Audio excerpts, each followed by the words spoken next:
Hello, guys, and welcome back. We're going to cover the last part of chapter 4. So in chapter 4, we talked about moving arithmetic, memory access modes, and we're going to now focus on loops. So why loops? What loops has to do with anything right here? So just we can consider loop as an operator. So we're going to focus on that. And then the loops right here is going to help us move to the next chapter. So the next chapter is going to be mainly about conditional processing. Okay. So now we are getting you ready for the next chapter. So this part is all related. This is a little bit related, but it's mainly actually it's the link between this chapter and the following chapter. Okay. So when we're talking about loops, guys, we're going to talk about jump and loop instructions. And from there, we're going to prepare ourselves to look at these two examples. And hopefully, we're going to be ready for the upcoming chapter, as I said. So if you have like increment A, and you're going to say add to ALA, and then you're going to say move to EAX5. So these are all instructions, right, guys? Okay, and these instructions are actually fetch, decode, execute, you know, guys, or fetch, decode, fetch, execute, and store. It depends, right? So you're gonna do this instruction, and then the CPU is gonna fetch the next, and the CPU is gonna fetch the next, and so on and so forth. And we know that is the job of the instruction pointer, right? Fetch, decode, execute every time. So it goes sequentially unless the CPU is gonna actually execute an instruction that is not arithmetic. That is gonna be either unconditional transfer or conditional transfer. So if we are right here and we encounter either of these instructions, we might not go to this instruction, we might go somewhere else, okay? So we will see the effect of the jump instruction and the loop instruction in terms of the execution cycle, all right? So this is what we call the type of transfer. So the program is going to transfer not to the next, but to somewhere else based on the type of instruction executed. So if we talk about unconditional, so if you look at this example right here, we have a jump instruction. So we said execute, fetch, decode, execute this instruction, and then fetch, decode, execute this instruction.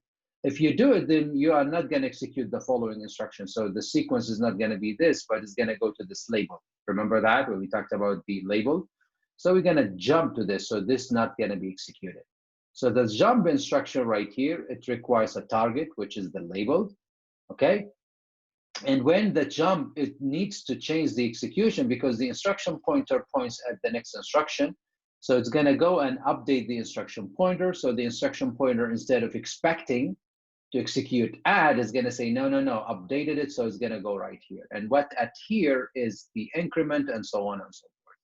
So it's going to jump over here and it's going to move to the next instruction. So this is what we call unconditional transfer. And remember that everything is controlled by the instruction pointer, right? That's the sequential part of the execution until we meet or we see one of those unconditional or conditional instructions. And those instructions, they always going to affect what?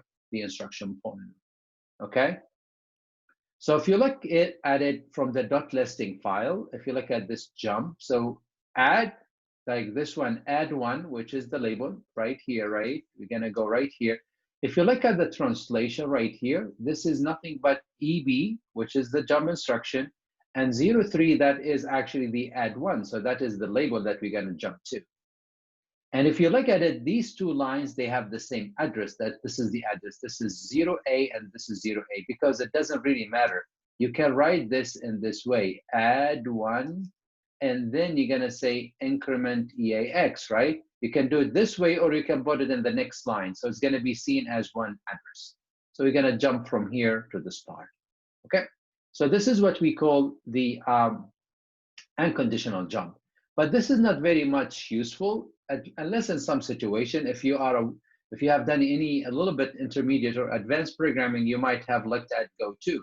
So jump, it's like GoTo in Visual Basic, in Python, in Java, in JavaScript. PHP, all of them, C#, all of them, they use go-to statement, okay? So good go-to statement, you're just gonna go to a specific part of your program that has a line of codes that you need to execute and without any condition. But that's not a common thing. The common thing that we see is actually the if statement and the loops, right? These are the conditions. So in this class, we're going to learn how to write our own loop. We will learn that there is no such thing as while or for.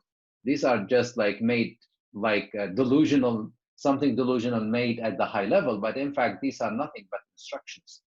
But right now, we're going to use an instruction that's going to mimic this behavior, but we're going to write our own instruction in the following chapter. All right. So if you look at the loop instruction, the syntax is very important. This slide is going to be everything about the loop. All right. So if you are confused, always go back to this slide. So in this slide right here, guys, it's conditional. So we are not jumping like with the jump without a condition. Just go to the label, right? L1. No, there is a condition right here. So if we need to look at the loop instruction right here, so we have to have a target. So it's going to jump, it's going to loop, but it's going to have a condition. So loop is already hardwired with the ECX register.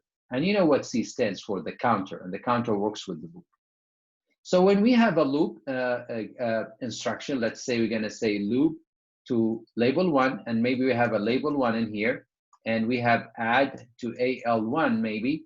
So before we jump to L1, the loop instruction is going to do a few things. First, it's going to look at the ECX register. So we have to assign a value to ECX register. If you don't, what's going to happen? Let's say we assign 2. It's going to go to the default value. Even if it has 5,000, it's going to go with the 5,000. Even if it's garbage, it's going to go to the garbage. So you better assign something to the ECX. So in our case, we assign it a 2. So what the loop is going to do first is going to subtract 1 from ECX. So since it has a 2, subtract 1 from 2, the result is going to be 1. That is the conditional part. Is ECX, if it's not equal to 0, which is the case, then we're going to jump back. We're going to go to this and we execute it. So this is something that you will not see. This is already encoded within the loop instruction. So loop is like a function. You're calling a function. Okay, and it automatically, before it goes to this label, it's going to automatically go to ECX, subtract 1, and compare it with a 0. Compare the content of ECX with a 0. If the content of ECX is a 0, it's not going to loop. It's going to go to the next instruction. If it's not a 0, anything else other than 0, positive or negative, is going to go and jump back. You see what I'm talking about? So this is very important. So first step, subtract, okay, from ECX, and then what? Compare, and then what? Jump. Subtract, and then compare with 0. If it's not 0, then jump. If it's 0, then not, okay, or don't. Do and don't. Okay, guys, so keep that in mind, please. All right, so if you look at this example right here, let's say if we want to add these, we can do this by using just multiple adds, but now we want to look at the idea of the loop, right? So we have 5 values, so we move 5 to ECX, right? And we're going to say add to AXCX, okay? So what we are doing right here, we know that ECX has what? Has 5, so we're only reading the 16-bit of it. So we're only reading this part. So this part has a 5. Okay, that is the CX. Okay, and AX, that is the part of AX, we are reading just like this part, the AX. Okay, so this is the AX and this is the CX. So what we're going to do, we're going to add 5 to 0, right? So this is 5, we add it to 0, so this is going to be what? This is going to be 5. So let me do it in this way. AX, CX, this is the way you should do it in the exam, okay? So AX has a 0, CX has a 5, okay? And then now we're going to do what? We're going to add CX to AX. So AX now is going to be what? It's going to be 5. And then now we're going to go to the loop. We know that the loop is going to do this. Subtract 1 from 5. So it's going to be what? 4. Is 4 equal to 0? No. Then we're going to jump back. So we're going to go back to this loop. And then we're going to add what to add? CX to AX. So CX is 4. We add it to 5. It's going to be 9. We're going to go to the loop. The loop again, it's going to subtract 1 from 4, it's going to be 3. Is that a 0? No. Then we're going to jump back. When we jump back, we're going to add what? 3 to AX. So we're going to add this 3. So this is going to be 12. You see what I'm talking about? Okay. Then now we're going to go to the loop. So the loop is going to subtract 1 again from CX is going to be 2. Is that a 0? No. Then we're going to jump back. And then we're going to add 2 to 12 is going to be 14. You with me, guys? Okay. So then loop again is going to subtract 1 from ECX. ECX has a 2, is going to be a 1. Is that a 0? No. We're going to jump back. So when we jump back right here, we're going to add 1 to 14. We're going to get 15. So now we're going to go back to the loop. It's going to subtract 1 from 1. It's at the 0. Is that not equal to 0? No, it's equal to 0. So we are not jumping back. So we go to the next instruction. So you see the ECX is 0, and the total of adding these is what? 15. You see what I'm talking about? So this is how the ECX works. So this should come to your mind that it's subtract, it's compare, and then it's jump. It's all done by one instruction. So this is a whole program, okay? So keep that in mind, please. If you want to look at this in more details, I just have some few things that I would like to share with you. And right here, I want to see that if we look at this translation, this is the machine code, okay? And this is the machine code for this move, these two moves. And then now we have the label, and then we have the loop. So L1 is what? FB. So how the assembler calculates that L1 is going to be FB. You see what I'm talking about? And these are the offset. Put this one in the first memory, take 4 bytes because this is 1, 2, 3, 4 bytes, right? After 4 bytes, store the next instruction. So this is the whole dot code. After this now, then you're gonna have what? 1, 2, 3, 4, 5. So 5 by 4, 5 plus 4 is gonna be 9. 9 plus 3 is gonna be 12, which is C. C plus 2, which is gonna be 14, E. So this is like the offset. So how the assembler come up with this number, FB? Okay, and what's FB in the first place? Let's look at that. That's very interesting. So the assembler calculates the distance in terms of bytes. Okay, so keep that in mind. So the offset of the following instructions and the offset of the target table, the target label. Keep those in mind. So first, let's look at this number. So this is F, right, guys? And B means what? A means 10, B means what? 11. So let's say 1, 2, 4, 8, right? So this is going to be 11. You agree? So this is going to be 1, 0, 1, 1. This number, in fact, is a sign number. So if it's a sign number, then we know this is a negative number. But I don't know what is the value of this negative number. Let's choose complemented. 0, 0, 0, 0. And then let's add 1. So it's going to be 1, 0, 1, 0, 0, 0, 0, 0. Right, guys? So that is what? 1, 2, 4, 8. So this is negative 5. So it seems that this number is negative 5. Right? So it seems that we need to jump back what? Negative 5. But how the whole thing is being calculated? Okay, so let's look at the following slide right here. So if you look at this following slide, so we know this is a negative 5, but we don't know how the calculation in the first place has actually been calculated. So if you look at this part right here, let me look at this part. If you go from 9 to 14, so if you have 14 minus 9, what it is? It's going to be 5, right? If you go 9, 14 is going to be negative 5. So if you want to go backward, right? If you're going to go from here to there, so that's going to take you by negative, right? You're going by negative means you go up. Okay, by positive, you're going to go down. So you're going backward 5 bytes. And that makes sense, right? If you are right here, you're going to say 1, 2, right? You're going to go 1, 2, 3, 4, 5. So you're going to go 5, then you're going to go to this instruction, add.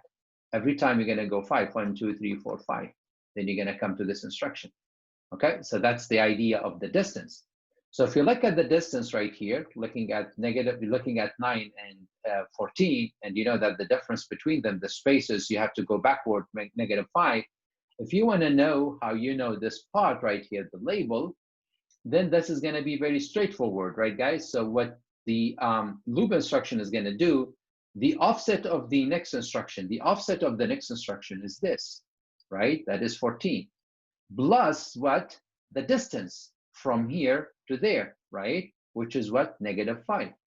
So -5 plus 14 is going to give you 9. So that's how the instruction pointer is going to be updated. So every time we're going to go jump to L1, the loop is going to assign -9 to L1 to instruction pointer, and the instruction pointer is going to go backward instead of going forward. If these are too much detail, just ignore them, but I'm just showing you how the assembler actually calculates the distance. Okay, so hopefully with that, now if I said, what is the largest possible backward jump? You are given like a single byte, okay? Signed single byte. And you have a dot code memory.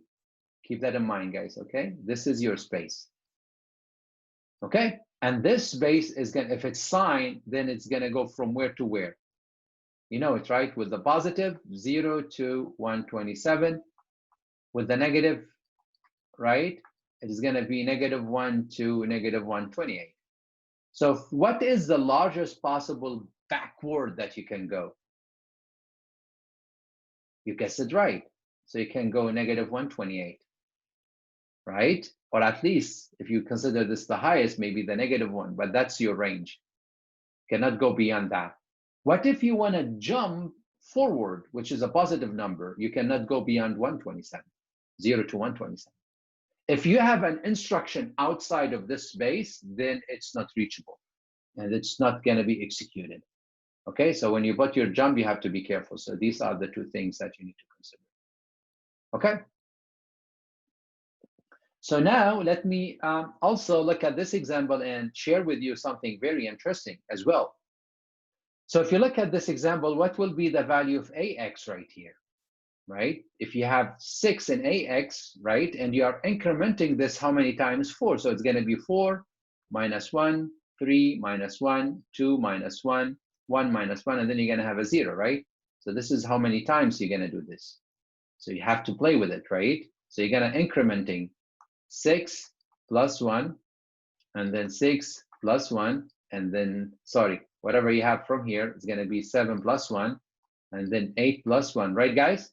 And then 9 plus 1, 1, 2, 3, 4, right? So this is going to be the amount of time you're gonna add it. So if I were you, I would do AX 6, and then I would do ECX 4, and then I will go inside the loop. So now we're gonna go here, increment AX is gonna be 7. You with me, guys? And then loop, we know loop is gonna subtract 1. Is that a 0? No, then jump back. When we jump back, we're gonna go here, increment this is gonna be 8. And then we're gonna go to the loop, so it's gonna be 2. You with me, guys? And then we're gonna add 2 to 8, right, guys? Sorry, we're gonna increment 8 is gonna be 9. And then we're gonna go to the loop, we're gonna subtract 1. And then we're gonna go back, right? Because it's not a 0. This ECX is not a 0. We're gonna increment 1, so it's gonna be a 10. We subtract 1, the loop is gonna subtract 1, is gonna be a 0, and then we're gonna get out. So that's what I showed you right here. Okay, so this is very important right here. So what if we assign 0 to ECX? What's gonna happen? Can you think about it? So when you go to the loop to x2, which is the label, so what's an ECX? So the loop before it jumps, it's gonna say 0, that's ECX minus 1, is gonna be -1. Is that a 0? No, so it's gonna jump back. Okay, and then again, it's gonna be -1, -1 is gonna be -2, -2, -1 is gonna be -3. So it's gonna go up to what? 2 to the power 31 until it gets back to 0. So it's gonna take very long time. If you are patient, you will see it. So it's not infinity here. Okay, it's gonna go 2 to the power 31. Why? Because you're talking about sign. If you're talking about the unsigned, you can say 2 to the power 32, which is 4 billion times. Okay, so this is gonna go 4 billion times, and this is gonna be a 10. Okay, so I already played with that. So this is also something interesting. Sometimes you're gonna have nested loops. So for the simple loop, if we wanna know the simple loop, we always need to do a few things. Initialize ECX with a value, whatever that value is, create the label, and do the things that you need to repeat in here. and then have the loop instruction goes to L1. That is how you're gonna write a loop instruction all the time. Okay, but what if we have a nested loop? Remember, in a high-level language, we're gonna say for I equal to 0, right? And then maybe I less than 4, excuse me, and then I plus plus. And then here we're gonna say for j is equal to 0, and j right here is less than 3, and we're gonna say j plus plus. So let's say here we're gonna say print hello. So how many times we're gonna print this hello? So this is the outer loop, right, guys? So first time we're gonna get 4. We're gonna go here and run this how many times? 3 times.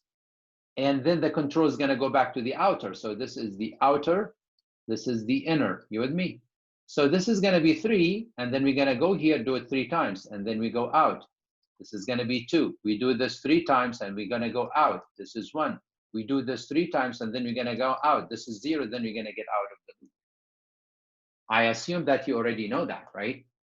So if that is the case, then now you know the fundamentals. Excuse me. If you know this fact, or you know these these basics in here, we can do the same thing as the assembly code. So we have the outer loop and we have the inner loop.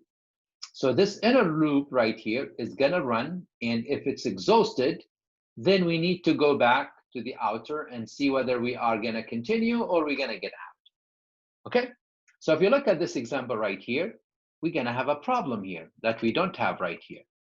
So these 2 loop instructions, this is gonna be the inner, this is gonna be the outer. Here we have 2 different values, I and j, right? I and j.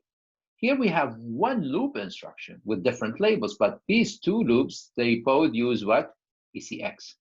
And that's an issue, right? So this move 3, let's say, if we have this as a 3, let me make this one 3, I'm sorry, and let's make this one 2. So that way the analogy is gonna be very close. So we move the outer loop, it's to ECX as 3, but we know we're gonna get into the inner loop right here, save the outer because the inner needs to use the ECX as well because it needs to loop 2 times, okay? So we're gonna move 2 to ECX, but this 3 is already being saved on the count, which is a memory, right here. We kept 3 right now. And then we went here. So this is gonna do whatever we wanted it to do, subtract 1 from 2, that's not a 0, it's gonna be a 1, and then subtract 1 from 1, it's gonna be a 0, then it's gonna get out of this loop. Do you see it? And then now it's gonna move the count. So the count is 3, so it's giving count back to ECX because ECX by this time, when you go out of here, ECX is gonna be a 0, exhausted already, right? Remember that? So now we're gonna say, no, we have to check the outer loop, whether it is done or not. We assign it 3, so ECX has a 3, so the loop is gonna subtract 1 from 3. So this is gonna be what? This is gonna be 2. Is that a 0? No, then the outer loop says, no, we still have to go back. So when we go back again, we're gonna store what now? It's gonna be 2, we're gonna store it in the count. So now we are storing 2 in the memory, okay? And then, if we do this, now we are moving 2 to ECX, the same. Subtract 1 from 2 and do whatever. Loop back, subtract 1 from 1 is going to be 0. Then we are out. So now we are moving the count. What is in the count? 2. So we're moving 2 to ECX. And then this outer loop is going to subtract 1 from 2 now. So now we're going to have what? 1. Is that a 0? No. Then we're going to go back. So what we're going to do, what we have in ECX, we have a 1. So the count now has what? Has 1. Okay, and then we move 2 to ECX. So ECX is no longer having a 2, so it's gonna have what? Now it's gonna have 2. So we're gonna get to the inner loop, and then we're gonna subtract 1 from 2, and then we're gonna go back and then subtract 1 from 1. It's gonna be a 0, so now we are out. So what's in the count is gonna be 1. So now we are adding 1, moving 1 to ECX. So here we're gonna subtract 1 from 1, because that's what we have in ECX. The result is gonna be 0, then we are getting count. You see what I'm talking about? So this case, we're gonna do it 6 times, right? So this is the nested loop. So the whole idea right here, since we have a shared resource, we have to use a temporary memory to save the outer loop. And before we go to the outer loop, we have to restore the value that we store. If you take this one off, then when you come out of here, the ECX is going to be 0, and the loop is going to subtract what? 1 from 0, so it's going to be -1, and it's going to go 4 billion times. So removing this is going to be a problem. Okay? So let me see what I have right here. So before I go to this example, let me show you this part. So let's say we're going to say move to ECX2. I want to make it small. And then we have the inner loop L1. And then let's say we're going to say move to the temp memory ECX. So let's say we have a temp memory here, temporary memory. Okay. And let's say it's going to be a D word and have a question mark. So now we're going to save the ECX in the temporary memory. And then we're going to move what? We're going to move to ECX now, what? 2, that is the inner. So we're going to go to the inner loop, and let's say we're going to say increment AL, and assume right here we say move to AL1, okay? Or move to AL1, okay. And then we're going to say increment AL, and then we're going to say loop to L2. So that is the inner loop, okay? That is my inner loop. Okay, and then once I'm out, I have to get back to my outer. I have to restore. If I don't do that, it's going to go forever, at least for so long. So we're going to say move to ECX what? We're going to say move to CX what? The temporary, right? And then we're going to say loop to what? To L1. So this is going to be my outer loop. So let's look at this problem. Let's have it here. I don't think I have a space here. So how many value I have? ECX, temp, and AL. Let me see if I can do it, okay? So first we're gonna have what? We're gonna have temp, okay? And then we're gonna have ECX, so I just say it's CX, okay, because I don't have enough space. And then I'm gonna say what? AL. Okay, so when we get in here, this is a question mark. We don't know what's in there. CX has a 2, AL has a 1, right, guys? This is the way you should trace it in the exam. So we moved ECX to what? To temp, right? So we moved this right here. And then we moved 2 to ECX. So now we have 2 to ECX. Then we moved inside right now to the L2. So we're going to increment AL. So this is going to be 2. And then we're going to go to the loop. So the loop is going to subtract 1 from ECX. So it's going to be a 1. Is that a 0? No. Then we're going to go back. We're going to go back to L2, okay? And then we're going to increment AL, so it's going to be 3. And then we're going to go back right here to the L2, okay? Loop to L2, so we know that's going to be subtract 1 from 1 is going to be a 0, so we are not going to go back, right? So we're going to go where? We're going to go out. So when we're going to go out, we're going to take this temp, right? The temp, which is 2. We're going to move it to ECX. So ECX now has what? Has a 2. Okay, and then we're going to go to the next instruction, which is what? Loop to L1. Before we loop to L1, we're going to subtract 1. Is that a 0? No. So we're going to jump back to L1. What is the instruction here? Move ECX to temp. That's what I have in ECX. So the temp now is what? Is having a 1, right? And then now we are moving here. So we are updating ECX with a 2. So ECX now has back the value 2. You with me, guys? Okay, then now we're going to go to the inner loop and we're going to increment AL. So this is going to be 4, right? And then we're going to go to the loop after that, loop 2.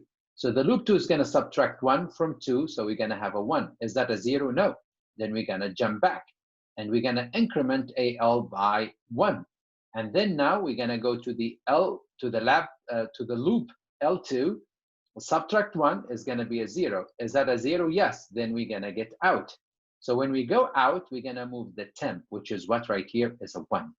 So we're going to move this one to where? To ECX. So this is going to be my ECX now. Then we're going to go to the loop right here. So we're going to subtract 1 from 1. So it's going to be a 0. Is that a 0? Yes. Then we are going out to the next instruction. You see it? So if I ask you what is the value of AL, you're going to say 5. Okay, so play with your own example and provide maybe this is 3 and 4 or 4 and 3 or 3 and 2. So you need to master it. You need to do it a lot because you don't have time to practice this during the exam, okay? So you're gonna look at how the loop is used in these two examples, and then we're gonna end this chapter right there, okay? So this is an example when we need to use the loop to add those values together. And remember, we're gonna use the axis mode right here. So we took the offset, which is the offset that points at 100. We moved it to where? To EDI. We can use ECI or EDI, okay? And say the length of the integer array of ECX. So that is gonna be, what is the length? Okay, so this is 1, 2, 3, 4. So the ECX has 4 elements now. Why we say this? What if you add another element? We don't need to come and hard copy this value, right? So we don't need to update it. The length is gonna say it's 5 if you have another value. And this is where we wanna do the summation. So that way we're gonna assign 0 to AX. Okay, so first we're gonna what? We're gonna add EDI, which is the value, because this is like the offset, the indirect axis. Remember that, right? So we're gonna add this to 0. So we add 100 to a 0. So AX now is gonna have what? It's gonna have 100 because that's plus 0, right? So it's gonna equal to 100. And then now we're gonna say add to EDI. So we wanna offset, we wanna go here. So instead of saying plus 2, we say type of what? Of the array. The integer array. So the type of word is 2. So why are we doing this? Because if you say this D word, you don't need to come and change it. Instead of adding 2, adding 4, the type is going to take care of this, okay? So as if here you are saying add by 2. So if you're saying add by 2, you are moving right here. And then now we're going to say to the loop. So loop is going to do what? Look at the ECX, and ECX has a 4. So it's going to say 4 minus 1 is going to be 3. Is that a 0? No. Then we're going to jump back. And then we're gonna add to 100, right? Plus what? 200, right? And this is gonna be what? 300. Then we're gonna offset to the next value, and then we're gonna go to the loop. We're gonna go to the loop. We know ECX has a 3 minus 1 is gonna be 2. We're gonna go back.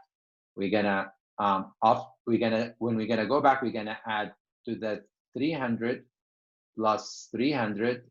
So we're gonna get the 600, right, guys? Okay, and then we're gonna offset it here, right? So we're gonna offset it, we're gonna point at the 400, we're gonna go to the loop, so we have 2 here. So 2 minus 1 is gonna be a 1, that's not a 0, we're gonna go back. So 600 plus 400 here, plus 400, so we have 1,000 here, right, guys? Okay, and then when we go and increment this, so it's gonna point at something, I don't know what's it in there, and then it's gonna say what now? Before it loops back, it's gonna subtract 1 from this one, it's going to be a 0, and then we're going to get out. You see it? So this is something, if you want to look at the details, you're going to find them right here, okay, word by word. Okay, what if you want to do the same thing, but for a double word right here? If you want to do this for a double word, what changes would you make? I think it's easy, right? Just think about it. If you want to use the loop to copy a string, it's going to be the same, but just some fundamentals right here. So this is your source that you need to copy. This is the source string. They have 1 byte, 2 byte, 3 byte, 4 byte, 5 byte, the white space, and so on and so forth, right? So you want to copy this source into a destination, right? Okay, so if you want to copy this to a destination, this is your target, and you're copying an ASCII, so this is a byte, and you don't know the size of this, so you're going to say the size of source, right? Okay, so you're going to say the size of source, and then you're going to initialize it with 0. So you're going to create a space that's going to hold all of it, including the null terminator. Okay, so keep that in mind. This is the basics. So we want to move this to this. So we're going to take T, H, I, S, white space, and so on and so forth. Okay, so if we want to do this, we can actually, we know what the source is, and we know what the target is and how to initialize it. Now we do want to do the index. We're going to use the index addressing instead of the indirect. We can do it indirect if you want.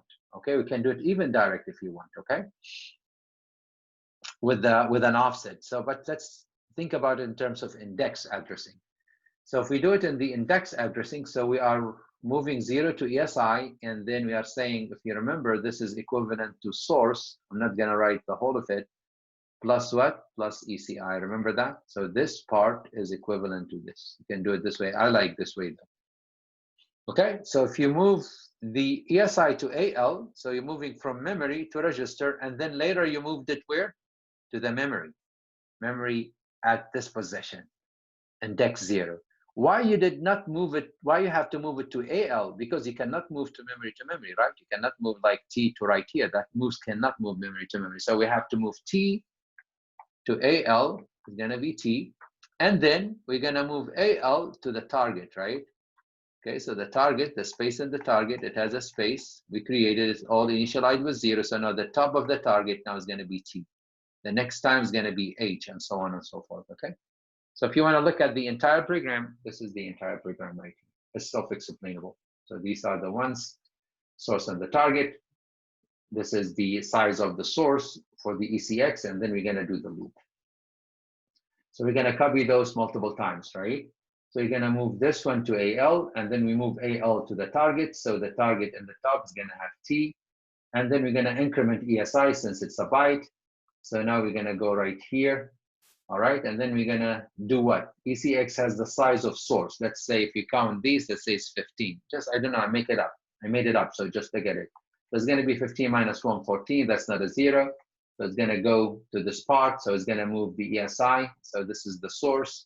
So the source now is pointing at the H. It's gonna move the H right here, and then so on and so forth until it gets to the last part, okay? Until it gets to the 0. And that's when the loop is gonna decide not to go back, but to go to the next. Okay, so if you want to rewrite the in the previous slide using the indirect addressing mode, that's going to be very good exercise for you. Okay, so with that, I hope now you know data transfer, operands, and direct memory access modes or memory access mode, arithmetics and the flag, operators, and the loop instructions.